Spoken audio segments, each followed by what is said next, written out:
Imagine checking your property portfolio one morning and discovering that a single transaction has wiped out $2.1 million. Not over 20 years. Not because Singapore experienced a financial crisis. Not because property prices collapsed by 30%. One transaction. That is the figure that should make every Singapore property investor stop and think. A recent Business Times report, citing data from Cushman and Wakefield, highlighted a sharp increase in loss-making private residential resale transactions in Singapore during Q2 2026. At first glance, the number may not sound catastrophic. 4.7% of private residential resale transactions were loss-making in Q2 2026. That means 95.3% were not.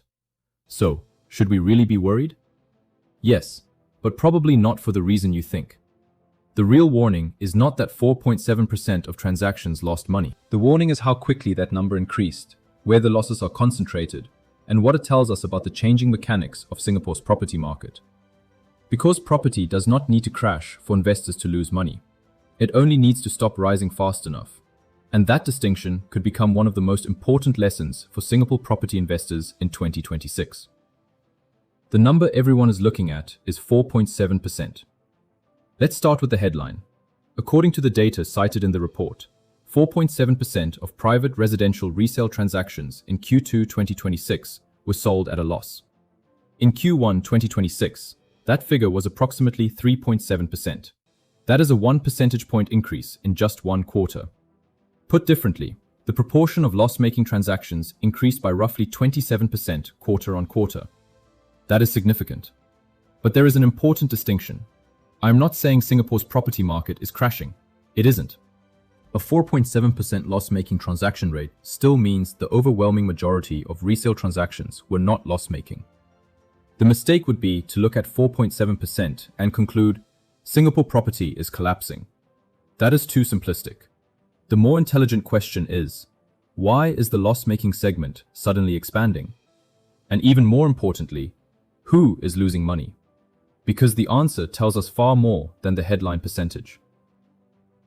Property doesn't need to fall for you to lose money.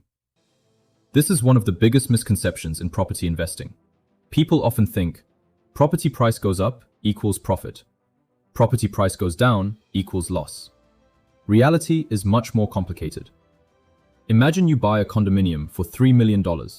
5 years later, the market value is still approximately $3 million. You might think, I didn't lose anything. You would be wrong. You may have paid buyer stamp duty, legal fees, renovation costs, mortgage interest, property tax, maintenance fees, insurance, agent commission when selling, financing related costs. So your property could still be worth $3 million, yet economically, you may have lost hundreds of thousands of dollars. This is what I call frictional loss. The property doesn't necessarily need to decline. It simply needs to appreciate too slowly. That is a completely different way of thinking about property investment. The most dangerous market is not always a falling market. A falling market is obvious. Everyone knows they have a problem. A stagnant market is much more dangerous psychologically. Why? Because the owner keeps telling themselves, property prices haven't fallen. But their actual investment return may be deteriorating every year. Let's say you bought a $4 million property expecting 5% annual appreciation. You are effectively betting that the property will compound substantially over time. But if prices stagnate for 5 years while you continue paying interest, maintenance, taxes, and other costs, your investment thesis is broken. You didn't necessarily lose because the property became cheaper. You lost because your capital did not compound fast enough to justify the cost of owning it. This is why the Q2 2026 data deserves attention. The market doesn't need a dramatic crash. It only needs the music to slow down. The 2022 comparison matters. The Q2 2026 figure of 4.7% is particularly interesting because it is approaching the levels seen during Q2 2022. According to the data cited in the report, approximately 5.3% of transactions were loss-making in Q2 2022. That gives us useful historical context. We are not at the 2022 level, but we are moving closer, and that tells us something important. Singapore's property market has entered an environment where selective losses are becoming more visible again. This is not the same thing as saying the entire market is weak. It means the market is becoming less forgiving. During a strong, rising market, many mistakes can be hidden. Buy the wrong property, overpay, choose a poor layout, enter at an expensive price, hold for 3 years. The rising market may bail you out. But when appreciation slows, the market stops covering your mistakes. That is when property selection becomes brutally important. The $2.1 million loss changes the conversation. Now we get to the number that really caught my attention. $2.1 million.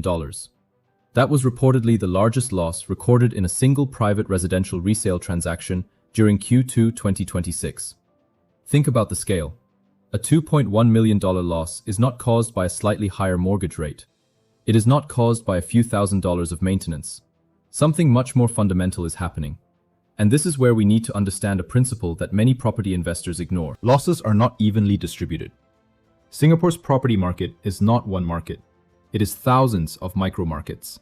Different districts, different developments, different buildings, different stacks, different floors, different unit sizes, different entry prices, different buyer profiles, different levels of liquidity. The National Property Index can tell you what happened to the market. It cannot tell you what happened to your building. That distinction matters enormously. The Scotts Tower lesson. One of the most interesting details in the report is the concentration of large losses around the Scotts Tower. The report indicated that resale transactions at this development accounted for the top 5 biggest percentage losses during Q2. That is extraordinary, because if the entire Singapore property market was genuinely collapsing, you would expect losses to be distributed broadly across different projects. Instead, we are seeing something much more localized. This is the concept investors need to understand: micro-market risk. You can have a relatively healthy national property market while a particular development experiences severe price pressure.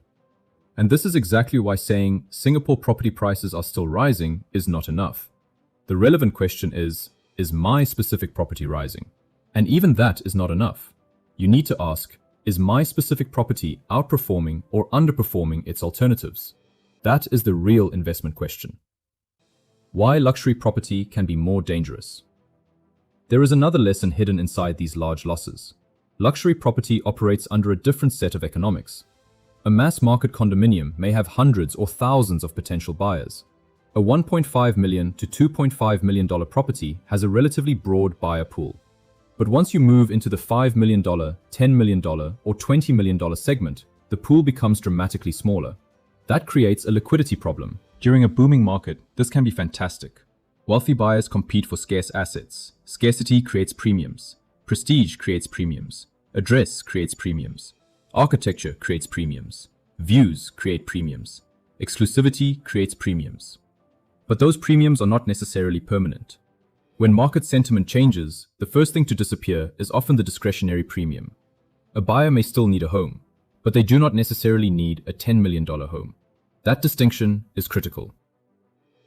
Utility versus status. I would divide property value into 2 broad categories. 1. Utility. Things buyers actually need. Location, accessibility, schools, functional layout, size, livability, transport, family suitability, nearby amenities. 2. Premium. Things buyers want. Prestige, exclusivity, brand, architectural pedigree, trophy status, extraordinary views, scarcity narratives. Both can create value, but they behave differently. When the market is strong, buyers are willing to pay for both. When the market becomes cautious, buyers become more selective. Utility tends to retain its fundamental demand. Premium becomes negotiable. That is why the same market slowdown can produce very different outcomes for 2 properties. The dangerous feedback loop. There is another mechanism investors need to understand. I call it the valuation reset loop. Imagine you own a luxury condominium. Your unit is theoretically worth $8 million. Then another owner in the same development needs to sell urgently. They accept $6.8 million. That transaction becomes a new market reference. Suddenly, every buyer can point to the $6.8 million transaction. The next seller now has a problem. The buyer says, Your neighbor just sold for $6.8 million.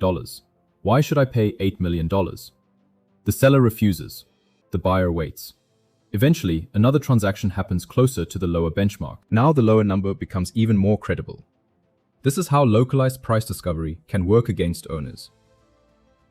Banks don't finance your dreams. This is something buyers often misunderstand. You can believe your property is worth $8 million. The seller can believe it is worth $8 million. The agent can market it at $8 million. But ultimately, the bank has its own valuation process. If the bank's valuation is $6.8 million, the buyer cannot simply borrow based on the seller's desired price. The financing gap has to be funded by the buyer. That dramatically reduces the pool of potential buyers. And that creates another layer of pressure. This is why transaction benchmarks matter so much.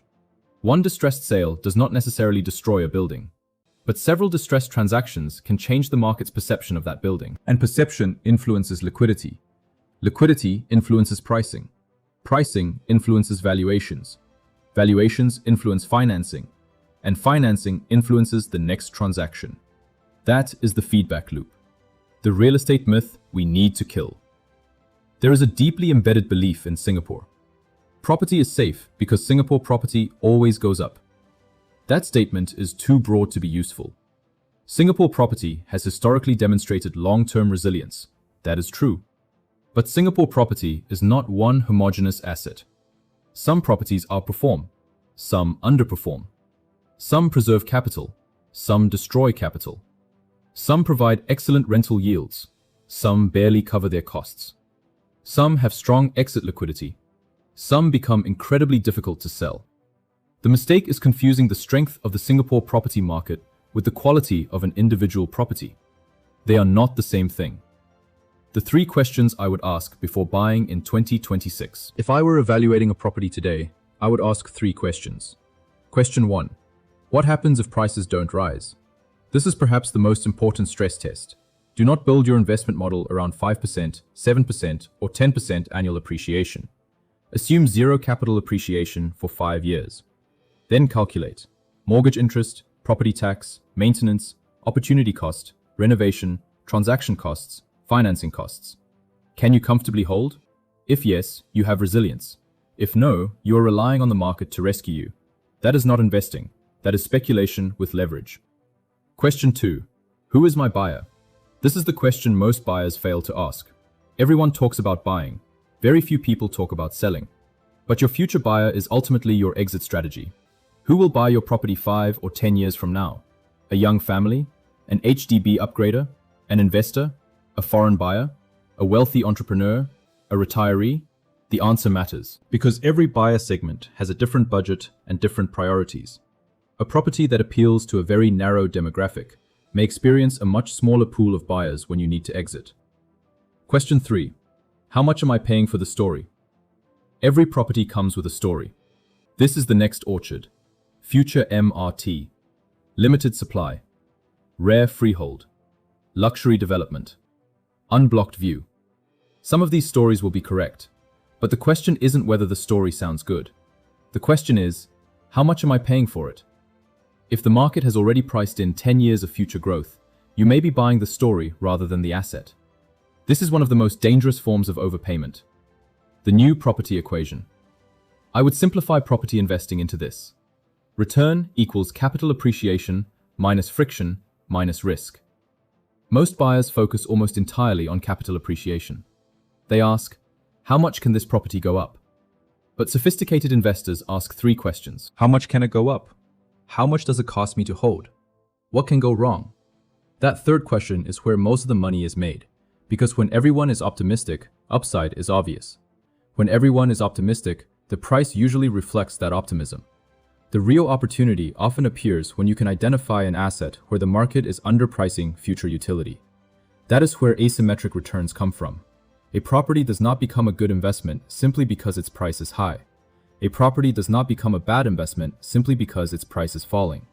And a market does not become safe simply because 95% of transactions are still profitable. The real question is always, what are you buying, at what price, for what purpose, with what holding power, and who will buy it from you later? The Q2 2026 data is a warning. Not necessarily that Singapore property is crashing, but that the era where almost any property could be rescued by rising prices may be disappearing. And when that happens, the difference between a great property investment and an expensive mistake becomes much, much larger. The market will not punish everyone. It will punish people who overpay, over-leverage, misunderstand liquidity, or assume the next buyer will always be willing to pay more. That is why the next phase of Singapore property investing will not be about simply asking, where will prices rise? It will be about asking, where is the market still mispricing future demand? That is where the real opportunity lies. And that is where your move begins. Your next step.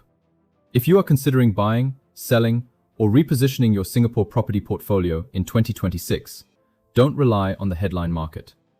Analyze the specific property, the specific price, and the specific exit strategy.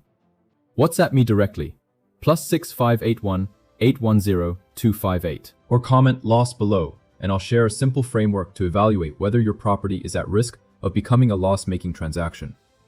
Sometimes, one strategic conversation can prevent years of expensive mistakes. Yo Sen, this is M, strategy over hype.